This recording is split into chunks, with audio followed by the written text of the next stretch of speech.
नमस्ते स्टूडेंट, मैं Rita Jain government GSD PG college Balod में अतिथि व्याख्याता के पद पर कार्यरत हूँ। आज का लेक्चर एमकॉम 4th सेमेस्टर का सब्जेक्ट जो कि प्रिंसिपल ऑफ मार्केटिंग है, यानी कि विपणन के सिद्धांत का यूनिट जो है 3 है आज, और पार्ट 9 है। आज जो है प्रोडक्ट डेवलपमेंट के बारे में जानेंगे।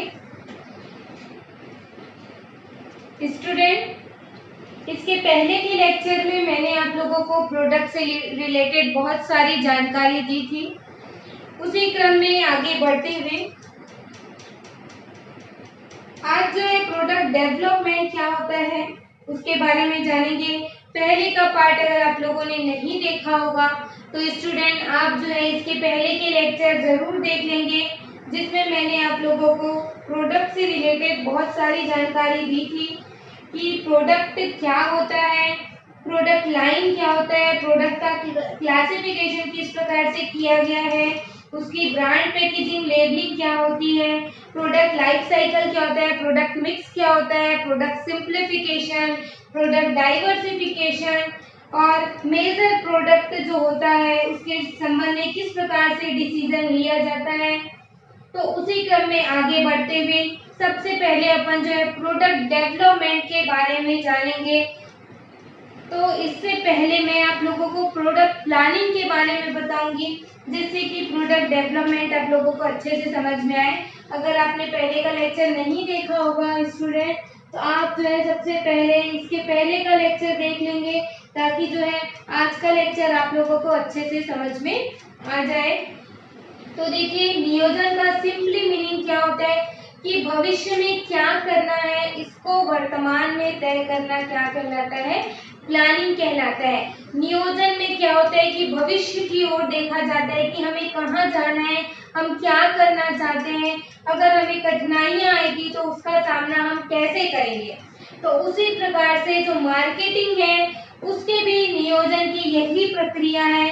सबसे पहले संस्था अपने क्या करती है, उद्देश्यों का निर्धारण करती है, अवसरों को प्राप्त करना चाहती है, तो उसके लिए उसको कई प्रकार के जो है डिसीजन लेने होते हैं कि भविष्य में जो श्रम है, प्रबंध है, वस्तु है, मशीनें हैं, पूंजी है, इन सारी चीजों का उपयोग उसको कैसे करना है। तो वस्तु नियोजन में यही सारी चीजें जो है आती हैं। विपणन को लेकर के जो है प्लानिंग की जाती है। तो अब जानेंगे कि जो वस्तु विकास है वो क्या है, जिसको अपन प्रोडक्ट विकास भी बोलते हैं, प्रोडक्ट डेवलपमेंट बोलते हैं, यानी कि उत्पाद विकास। देखिए, किसी भी वस्तु का जब निर्माण करता है उत्पादक, तो उसको विचार विमर्श करना पड़ता है, उसके बाद जो है उसके लिए प्लानिंग करना पड़ता है। प्लानिंग के बारे में जब सोचता है तो उसमें जो है प्रोडक्ट के बारे में वो सोचता है। तो विकास का पहले मैं आप लोगों को मीनिंग बता देती हूँ। विकास का मतलब ये होता है कि जो प्रोडक्ट है उसके बारे में पता लगाना कि जो उसका उत्पादक है उसका जो उत्पादन होगा वो वाणिज्यीकरण के आधार पर हो सकता है या नहीं हो सकता, उस प्रोडक्ट को बनाना जो है प्रैक्टिकली है या नहीं है, व्यवहारिक है या नहीं है, वस्तु का निर्माण करना चाहिए कि नहीं करना चाहिए, यही जो है वस्तु का विकास कहलाता है। मतलब कि अगर मैं शॉर्ट में ये बोलूं आप लोगों को कि वस्तु में परिवर्तन करना क्या है, वस्तु विकास है। उनके अनुसार कहना है कि जो वस्तु का जो रंग, रूप, आकार, पैकेजिंग, डिजाइन, गुण, ये सारी चीजों में क्या करना, चेंजेस लाना ही क्या है, वस्तु विकास है। लेकिन ये जो हम चेंजेस लाएंगे उससे जो है उपभोक्ता वो संतुष्ट होगा या नहीं। ठीक है, अपन ने चेंजेस तो कर लिए, लेकिन उससे कंज्यूमर को संतुष्टि मिलनी चाहिए। उपभोक्ता संतुष्ट होगा तभी जो है अपना चेंजेस करना सार्थक होगा, तभी वो प्रोडक्ट को क्या करेगा, खरीदेगा, तभी अपने जो प्रोडक्ट है उसका विकास हो सकता है। तो आजकल जो यही विचारधारा को ज्यादा मान्यता दी जाती है कि उस परिवर्तन से कंज्यूमर संतुष्ट है या नहीं।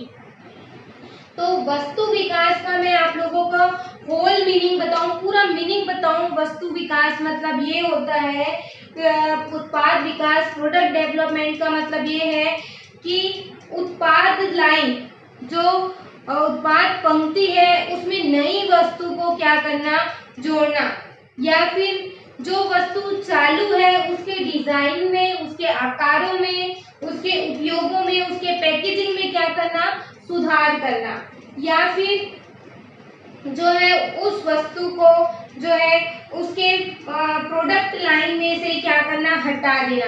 मतलब मैंने आप लोगों को 3 चीजें बताई।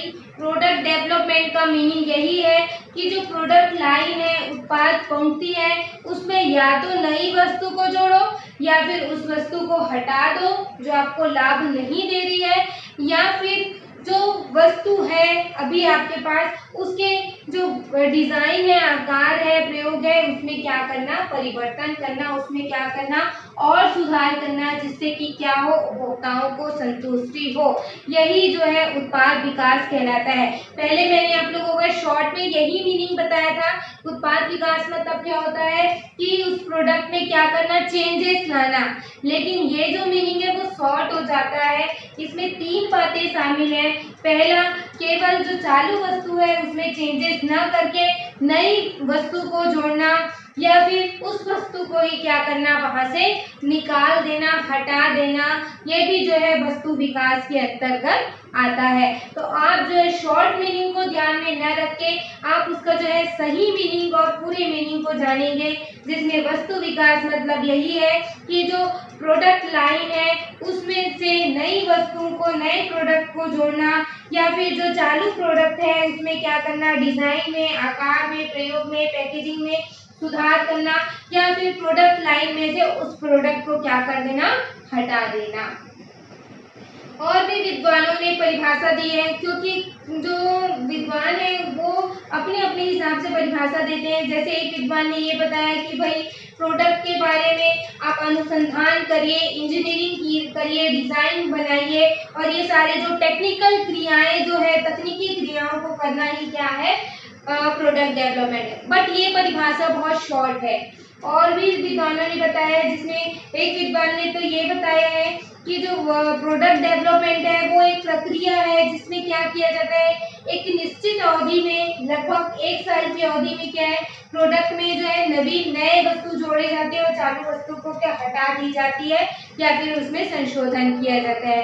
तो यही जो डेफिनेशन है वो सही मीनिंग है प्रोडक्ट डेवलपमेंट को लेकर के। तो आई होप आप लोगों को जो है मीनिंग समझ में आ गया होगा प्रोडक्ट डेवलपमेंट का। अब अपन जो है, मैंने आप लोगों को 3 चीजें बताई है, स्टूडेंट ध्यान रखेंगे।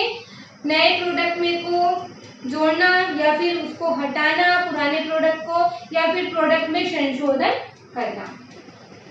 अब देखते हैं, देखिए जो प्रोडक्ट है उसके विकास के अंतर्गत कौन कौन से क्षेत्र आते हैं। जब अपन प्रोडक्ट प्लानिंग करते हैं या फिर प्रोडक्ट डेवलपमेंट करते हैं तो इसका क्षेत्र बहुत व्यापक है, बड़ा है, क्योंकि इसमें वस्तु से संबंधित, उत्पाद से संबंधित सभी बातें आ जाती है। जैसे वस्तु का प्रोडक्ट का जो आकार है, साइज है, उसका प्रकार है, उसकी डिजाइनिंग है, उसका प्राइस है, उसका कलर है, ब्रांड है, पैकेजिंग है, नाम है, ये सारी जो सभी बातें जो है इसके क्षेत्र के अंतर्गत आती है, जो एक प्रोडक्ट को मार्केट में क्या करती है, उस पर इम्पैक्ट डालती है, उस पर जिसका प्रभाव पड़ता है। तो ये सारी चीजें जो है इसके जो स्कोप के अंतर्गत आती है, क्षेत्र के अंतर्गत आती हैं। देखिए अपन लाइन से एक एक चीजों का डिस्कशन करते हैं जो इसके क्षेत्र है वस्तु विकास के, उत्पाद विकास के। सबसे पहला जो है डिसीजन को लेकर, वस्तु डिसीजन मतलब वस्तु निर्णय, प्रोडक्ट डिसीजन। जब किसी भी प्रोडक्ट का क्या है, करने से पहले निर्माता को ये निर्णय करना पड़ता है कि वो किस प्रोडक्ट का निर्माण करना चाहता है, जिससे कि उसके अनुसार जो है साधन जुटाया जा सके। देखिए, वस्तु का डिसीजन लेना जो है नियोजन की सबसे पहली सीढ़ी है। जब वस्तु नियोजन किया जाता है, प्रोडक्ट प्लानिंग की जाती है, तो सबसे पहली सीढ़ी यही है कि उस प्रोडक्ट में कौन से प्रोडक्ट का निर्माण करना है। मान उसके पास जो जो साधन अवेलेबल है उसके हिसाब से जो है उसको वस्तु का निर्माण करना चाहिए। मतलब कि वस्तु को निर्माण करने के लिए सबसे पहली साधन कौन सी है? भूमि, श्रम तो लगता ही है, साथ ही जो है कच्चा माल, रॉ मटेरियल जो है वेरी इंपॉर्टेंट है। जो रॉ मटेरियल आपके पास अवेलेबल है उसके हिसाब से ही उनको क्या करना चाहिए, प्रोडक्ट का निर्माण करना चाहिए। आपके पास अगर रॉ मटेरियल ही अच्छे से अवेलेबल नहीं है तो आपको जो है उस प्रोडक्ट का निर्माण नहीं करना चाहिए, क्योंकि अगर आप करेंगे तो उसको लाने ले जाने की और अगर मिलेगा नहीं तो आपको जो है ज़्यादा मूल्य में लेना पड़ेगा, जिसके कारण उसकी कॉस्टिंग जो है क्या हो जाएगी, बढ़ जाएगी। जैसे कि मैं यही का बताऊं आप लोगों को उदाहरण, देखिए जो करका भाट है, शक्कर कारखाना का जो यहाँ निर्माण हुआ है, वहाँ पर जो है गन्ना ही अवेलेबल नहीं है और क्या लगा दिया गया है, कारखाना लगा दिया गया है, जिसके कारण से बहुत टाइम तक जो है उसको क्या करना पड़ जाता है, बंद करना पड़ जाता है। तो जब वस्तु का डिसीजन लिया जा रहा है, जब कुछ वस्तु का निर्माण करने के बारे में सोचा जा रहा है, तो उसमें कौन सी वस्तु का निर्माण करना है, ये जो है सबसे पहला डिसीजन लिया जाता है, जो कि इम्पोर्टेंट है, जिसके हिसाब से जो है साधन अवेलेबल हो। इसके बाद दूसरा जो डिसीजन लिया जाता है, दूसरा जो क्षेत्र है, पहला तो है वस्तु निर्णय यानी कि प्रोडक्ट डिसीजन, कि किस वस्तु का निर्माण करना है और जिस वस्तु का निर्माण किया जा रहा है उसके अनुसार ही साधन क्या होना चाहिए, अवेलेबल होना चाहिए, जिसको जुटाया जा सके।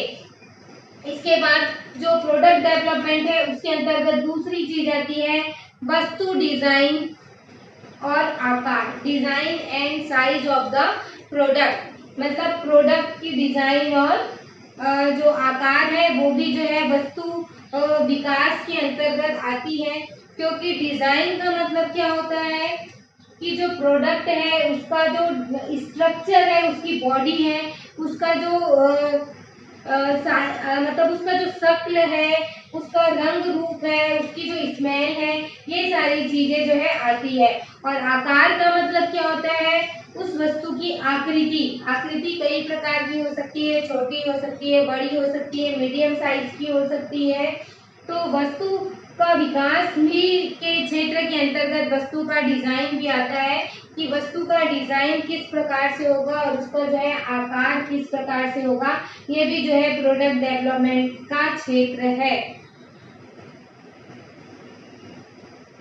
इसके बाद तीसरा है वस्तु का नाम यानी कि नेम ऑफ द प्रोडक्ट।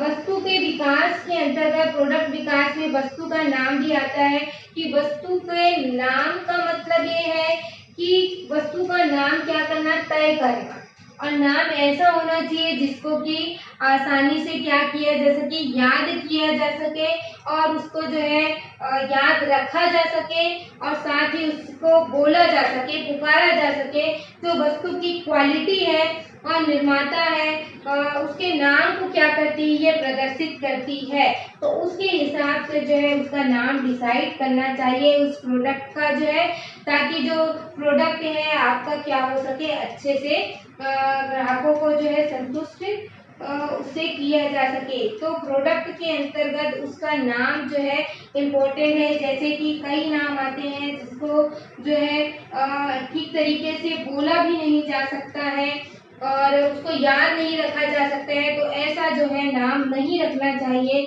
तो वस्तु जब नए प्रोडक्ट का निर्माण कर रहे हैं तो या फिर चालू प्रोडक्ट है उसमें जो है चेंजेस कर रहे हैं, तो उसके डिजाइन को के साथ साथ उसका जो है नाम है उसको भी जो है ध्यान रखना क्या है, जरूरी है। मतलब नाम, जैसे कि आजकल बहुत सारे नाम आ गए हैं, बजाज, मतलब ये प्रदर्शित कर रहे हैं कि वो निर्माता को प्रदर्शित कर रहे हैं, जो नाम रखा गया है बजाज के जो आइटम आते हैं। टीवी आता है एलजी टीवी, जो आसानी से याद रखा जा सकता है, एकदम छोटा सा नेम है एलजी, भले आप इसका फुल फॉर्म नहीं जानते हैं बट नाम जो है आप आसानी से याद रख सकते हैं। बीपीएल, मारुति है, उषा है और जो है एवर रेडी है, फिलिप्स है, ये सारी चीजों का जो नाम है आपको आसानी से याद रख सकते हैं। और ये जो है निर्माता को बताते हैं कि ये इसका निर्माण जो है किसने किया है, कौन सी कंपनी जो है इसका निर्माण करती है। तो जब भी नए प्रोडक्ट को जोड़ रहे हैं या फिर जो चालू प्रोडक्ट है उसमें चेंज कर रहे हैं, तो अगर आप लोगों को अगर जो निर्माता है उसको ये लग रहा है कि ये प्रोडक्ट है जिसको जो है कंज्यूमर नहीं समझ पा रहा है, उसके नाम को याद नहीं रख पा रहा है, तो उसको नाम में क्या करना चाहिए, परिवर्तन कर देना चाहिए। इसके बाद चौथा चीज आता है वस्तु का रंग, यानी कि प्रोडक्ट का रंग जो है, कलर।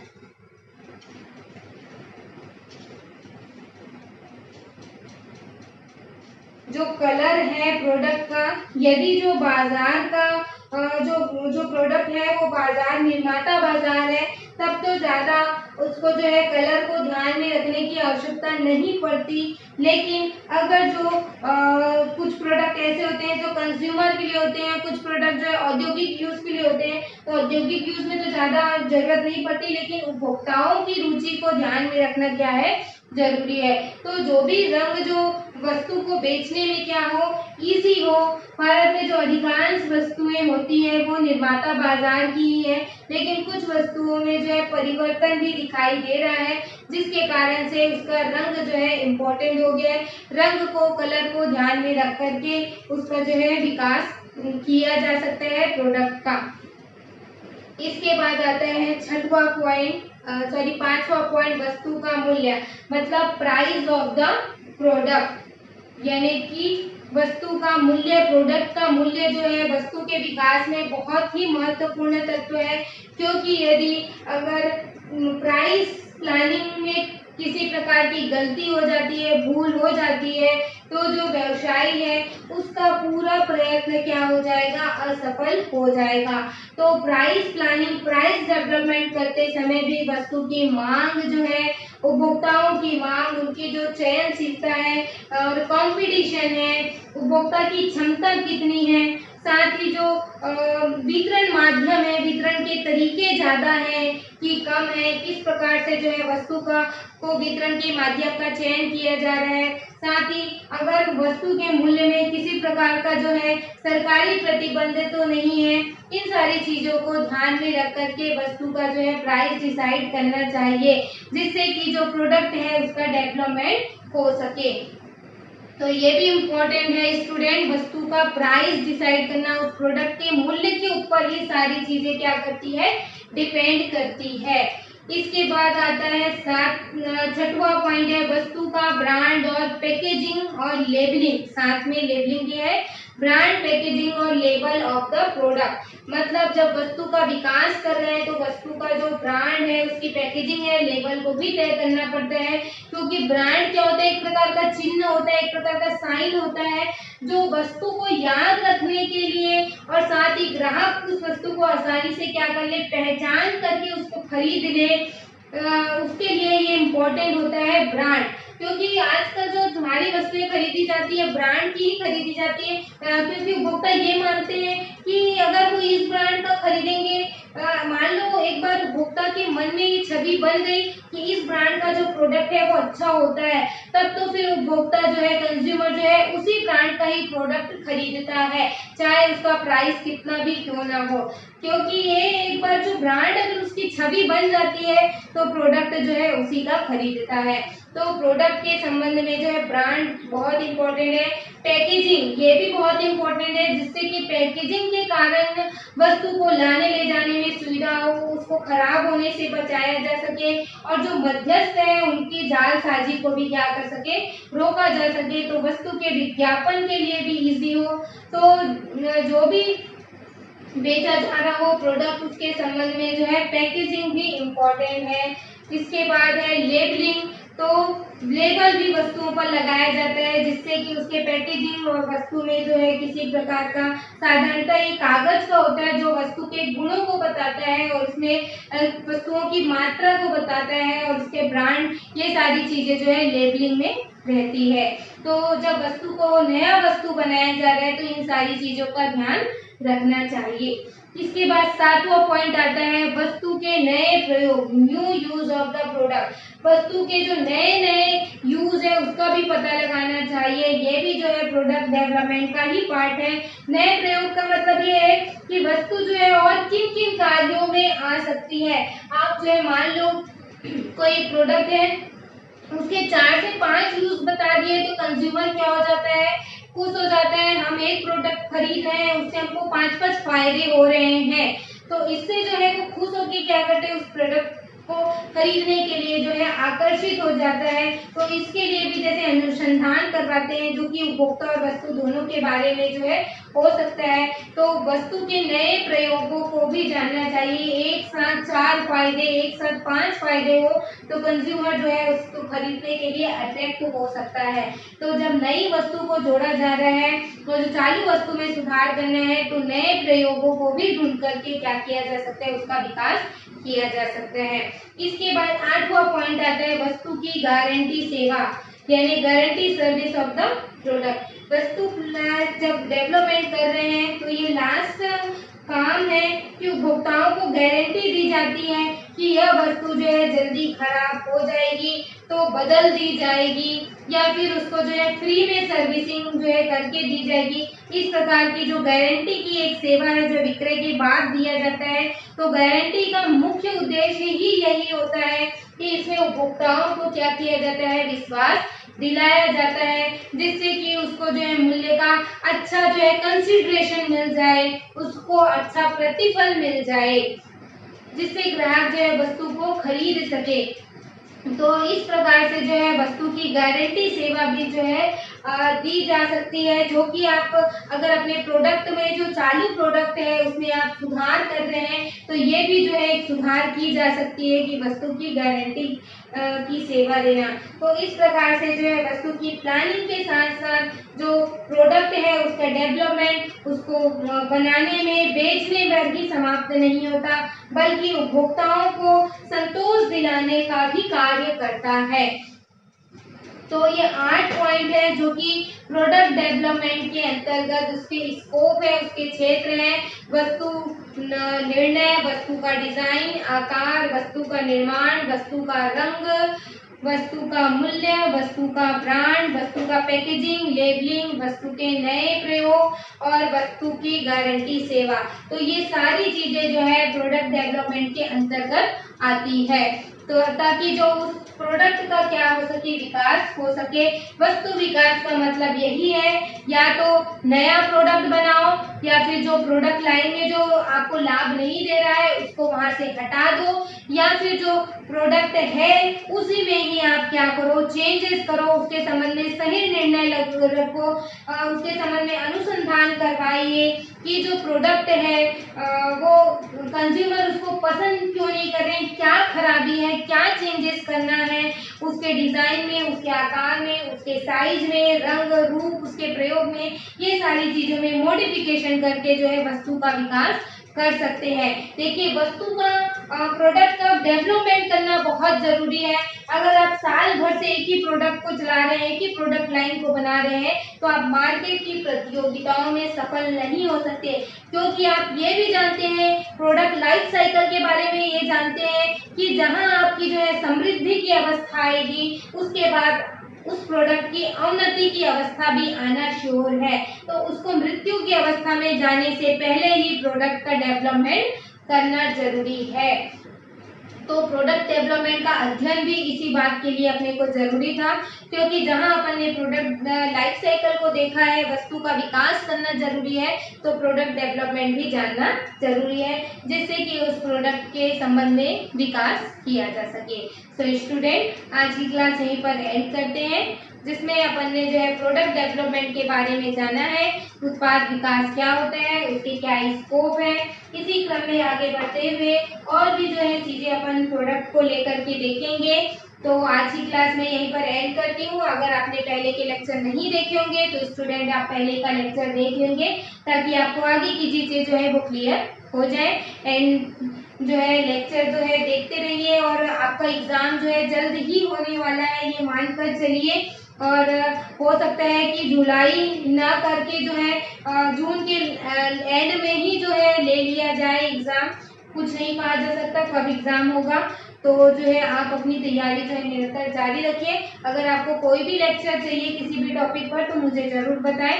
मैं अपनी तरीके से पूरा कोशिश कर रही हूँ आप लोगों के लिए। तो आप लोग भी जो है प्रयास करिए और कोई भी दिक्कत आती तो मुझे ज़रूर बताएं। And thank you so much lecture देखने के लिए, समझने के लिए, सुनने के लिए। Thank you.